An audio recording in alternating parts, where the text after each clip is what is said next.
গৃহে খুঁজে নিদিত পুত্ররে কুলে লইয়া শতচুম্বন দিল কপালের উপরে। রাজা বলে দিয়ে গিয়ে পুত্র কুলে তুলে লয়, আনন্দিত হল যত বলি বিবরণ। ব্রাহ্মণের ডাক দিয়া দিল রাইতে দেন, সুখে কাটে দ্বিজনী বিধির বিধান।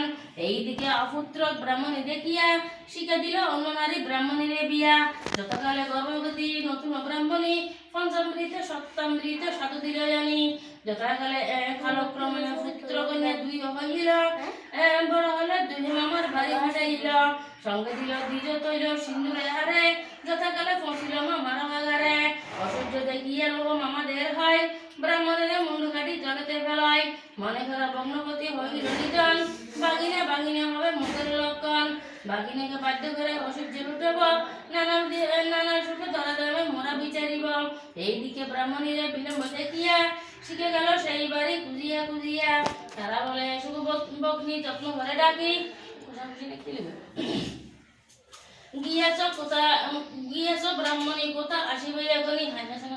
এখন তবে ছেলে মেয়ে লইয়া